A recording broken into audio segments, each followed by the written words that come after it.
Et coucou tout le monde! On se retrouve dans cette vidéo pour vider ensemble l'enveloppe vente et gain du mois de décembre.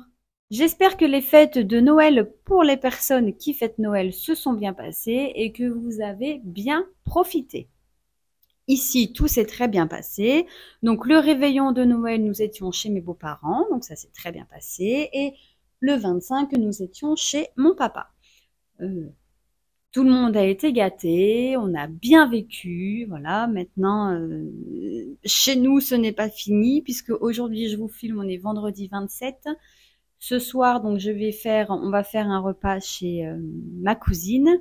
Demain, nous sommes en repas de famille également et dimanche aussi. Donc, vous voyez, c'est très, très, très chargé de notre côté. Et après, donc pour le moment, le réveillon de l'an, on n'a encore pas statué ce qu'on allait faire. Mais dans tous les cas, même si on ne fait rien, on fera un réveillon de l'an entre nous 6.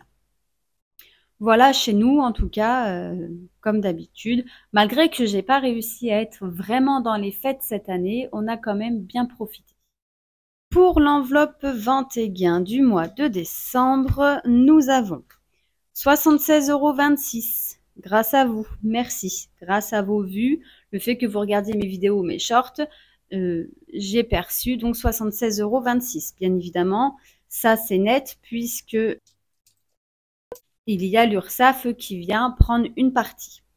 Concernant les ventes, 75 €, donc vente Vinted, Le Bon Coin, pardon, et il y a aussi quelques trackers qu'on m'a demandé, donc que j'ai vendus. Ensuite, 35,05 € concernant les applications. C'est instant, puisque mon mari avait utilisé mon lien parrainage. On n'a pas du tout fait les 10 trajets, mais quand il avait utilisé le lien parrainage, il avait eu, enfin au total, il a eu 35,05 €. Donc, on a décidé de les retirer. Et en parrainage, donc 30 €. Merci aux 3 personnes qui ont utilisé mon lien parrainage chez Sumeria. On doit être à un total de 216,31 €. On va vérifier qu'on a bien cette somme dans l'enveloppe. Donc 4, 20, 40, 60, 80, 100, 110, 120, 130, 140, 150, 160, 170, 180, 190, 200, 210, 211, 212, 214, 216. Et les 31 centimes sont sur les arrondis. Donc nous allons placer tout ça dans nos classeurs. Nous allons commencer par le classeur des défis. Nous allons directement aller au 5D 5 €. Donc je dois toujours faire le 5D, c'est-à-dire 5D identiques, puisque j'ai 2 billets de 5.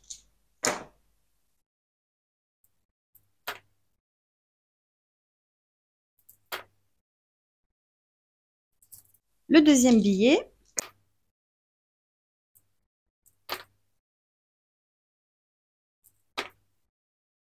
eh ben non, on les mettra pas dedans. On va aller ici. Alors j'avais dit que je le laissais à 100, mais en fait j'ai envie de le terminer. Donc on va le terminer.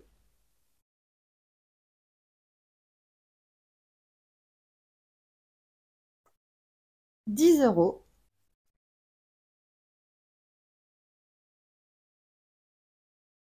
5 €. 15 € ici.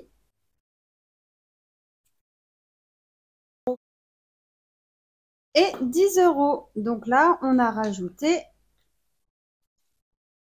40 €. 10, 20, 30, 40. Donc je vais prendre 2 billets de 20, ce sera plus facile pour la suite. Et normalement, on ne sera à 140 €. Je vais quand même vérifier. 10, 5, 30, 5, 20, 25, 15, 20, 10. On est bien à 140 €. Alors, 20, 40, 60, 80, 90, 100, 110, 120, 130, 140. Ça, c'est chouette. Donc, on a 140 euros. Donc, j'enlève 10, j'enlève 20 comme ça. Je mets 20.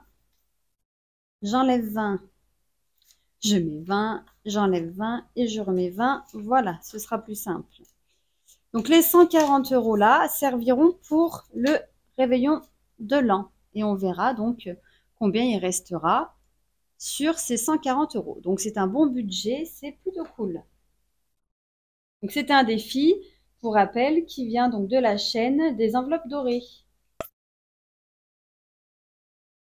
Ici, bûche de Noël. Donc, Noël, c'est terminé, mais je vais finir quand même ce défi. Et on doit rajouter, c'est un défi donc à 30 euros, on doit rajouter 19 euros. 2, 3, 4, 5, 6, 7, 8, 10, 11, 13, 14, 15, 17 et 19. Ce qui fait qu'on est bien à 30 euros pour la bûche de Noël. Donc la bûche de Noël, je l'ai payée sur mon enveloppe course. Enfin, mon mari a été la récupérer chez le pâtissier et il l'a payée avec l'enveloppe course. Si jamais je vois pour la fin du mois que c'est plutôt compliqué, je viendrai prendre les 30 euros. Sinon, je les laisserai et ils serviront l'année prochaine. Et je mets donc 30 euros comme ceci. Il nous reste donc des petites pièces et des billets. J'ai pas tout sorti, c'est un peu le foutoir ici. Les 5 euros que nous avons en pièces, on va les mettre dans le défi budget famille nombreuse que Aurélie, donc des enveloppes dorées, nous a fait. Vous savez quoi, je vais même mettre 15 euros. Allez, ça le fera avancer un petit peu et on sera à 45 euros.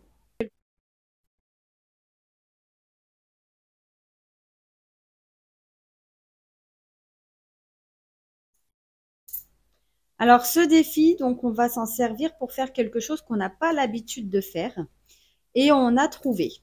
On n'est jamais allé à Center Park. Donc, on va faire un après-midi ou une journée Center Park avec les enfants. C'est un gros défi. Je ne sais pas du tout à combien il est. Enfin, j'avais calculé une fois, mais je ne me rappelle plus.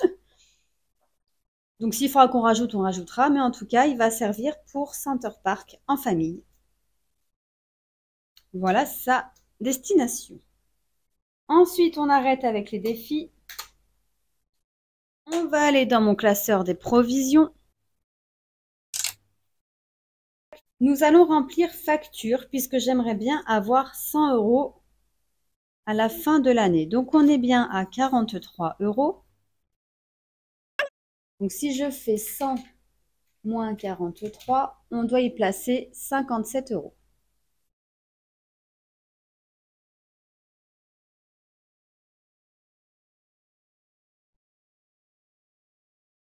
Donc, on a déjà 2 euros ici.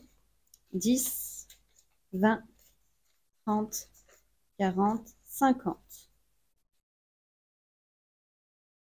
10, 20, 25, 30, 35, 40, 45, 50. Attendez, je fais une bêtise. 10, 20, 30, 40, 50, 55, 56, 57. Voilà, c'est mieux comme ça. Donc, on rajoute 2 euros sur le compte. On sera donc à 45 euros en faux billets et à 55 euros en vrai billet.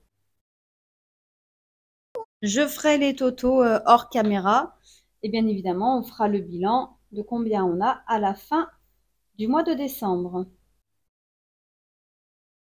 On vérifie 10, 20, 30, 40, 50, 55 en vrai billet, 20, 40, 42, 43, 44, 45 en faux billets. Je vais prendre dans mon petit classeur de billets pour faire moins de billets quand même dans mes enveloppes.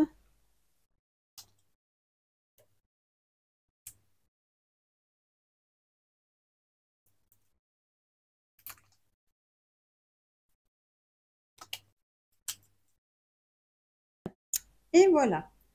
Ensuite, on va mettre dans santé et optique. Donc 5, on sera à 70. Et 30, on sera à 100.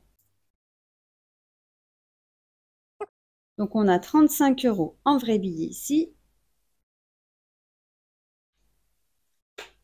Et 65 € en faux billets. Donc les faux billets, ça montre ce qu'il y a sur le compte.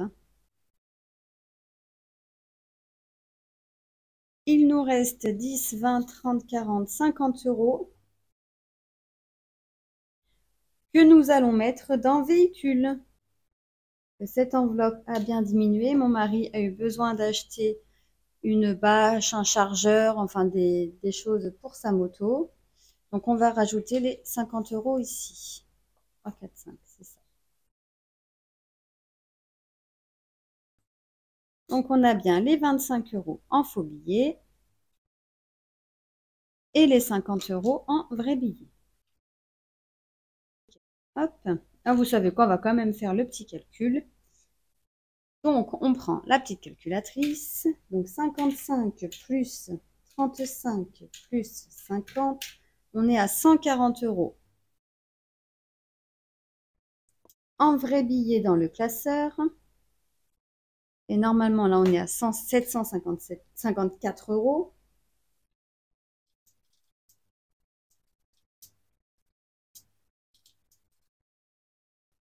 C'est ça, puisqu'on a rajouté donc 2 € en faux billets.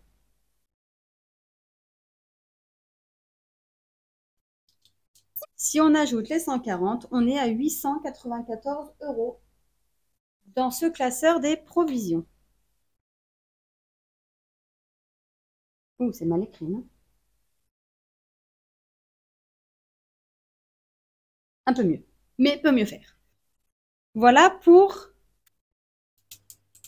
les ventes et les gains du mois de décembre. Alors, je voulais vous montrer aussi, je vous avais montré donc ce classeur des provisions pour l'année 2025 en disant oui, comme ça au moins j'ai tout dans un classeur. Sauf que entre-temps, merci à ma petite Coco qui m'a offert donc un autre classeur, le même que celui que j'avais, que je recherchais, puisque celui-ci, donc ça fait très longtemps que je l'ai, mais il ne se fabriquait plus. Du coup, elle a réussi à me le trouver et elle me l'a envoyé. Donc c'est vraiment une attention qui m'a fait vraiment très très plaisir parce que j'adore ces classeurs. Pour rappel, tout ce que j'utilise, vous avez les liens en description de chaque vidéo. Je vous mets tout ce que j'ai, vous pouvez y retrouver. Vous avez juste à aller dans le descriptif de chaque vidéo et vous retrouvez tous les liens de mes outils. Du coup, avec mon mari, on a décidé de s'en servir, bien évidemment, et les provisions, je les ai séparées en deux. Comment j'ai fait? Ici, vous avez donc les provisions qui restent sur mon compte de Boursobank. Donc, vous avez les 2 anniversaires, factures, impôts et taxes, maison de travaux, projets, santé optique, véhicule, voyage. En gros, c'est tout ce qui est soit prélèvement ou soit on paye une fois dans l'année. En gros. Hein. Et sur l'autre classeur, vous avez, donc c'est la même chose, hein, Choupidou, Disneyland, d'hiver, Noël, vacances, week-end. Toutes ces enveloppes sont sur Sumeria en enveloppe virtuelle. Pourquoi? Parce que Noël, par exemple, en période de Noël, c'est là où on vient faire souvent une carte bancaire ou des achats en espèces. Choupidou, c'est pareil, c'est un moment où on est tous les deux. Donc, par exemple, sur vos restaurants, on va payer en CB. Week-end, c'est pareil. Et plutôt que de m'embêter à aller récupérer sur mon livret l'argent de cette enveloppe, vu que c'est là où on va piocher le plus, on va dire, par exemple Disneyland, on pioche pas, mais quand on va être en week-end à Disneyland, bien évidemment qu'on va se servir de la carte bancaire ou de l'espèce donc ça va servir plusieurs fois. Donc vu qu'on a Sumeria maintenant, il était plus simple pour nous de mettre ces catégories donc de fonds sur Sumeria. Comme ça, quand on vient piocher dans Noël, on prend l'enveloppe Noël sur l'application et ça vient prendre directement dans cette enveloppe et c'est plus pratique pour moi. Je m'enquiquine plus à faire des virements par-ci, par-là, en tout cas pour ces catégories.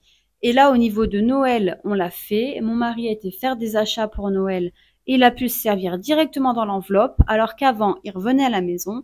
J'avais les tickets de caisse et je devais me débrouiller. Maintenant, j'ai plus besoin de m'en occuper.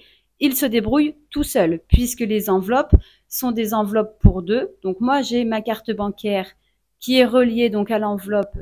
Quand je choisis dessus, on pioche dedans et mon mari a sa carte bancaire. Pareil, si il a envie de prendre par exemple dans l'enveloppe Noël, il met sa carte bancaire sur l'enveloppe Noël vu que c'est une enveloppe aux deux noms.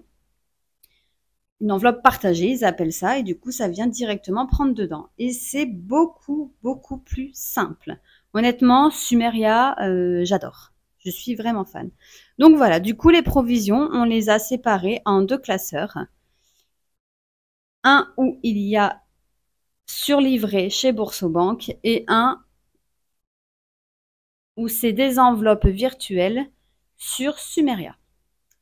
Voilà, sur ce, je vous laisse. Je vous souhaite de passer un excellent week-end. J'ai encore pas tourné donc mon prévisionnel pour l'année 2025. Peut-être que je vous le tournerai en même temps que mon budget de janvier, puisque pour le moment, donc oui, je vais signer mon CDI. Je ne l'ai pas encore signé. Puisqu'il y a des choses qu'on doit revoir sur le contrat. Donc pour le moment, je ne sais toujours pas ma rémunération à partir du 1er janvier. Comme c'est les vacances en plus au travail, ça risque d'être compliqué. Bon, bref, de toute façon, si vous l'avez pas le prévisionnel début d'année, vous l'aurez milieu d'année ou milieu d'année, non, mi-janvier ou fin janvier. Je vous souhaite une bonne fin de journée, un très bon week-end et on se dit à très vite dans la prochaine vidéo. Bye bye!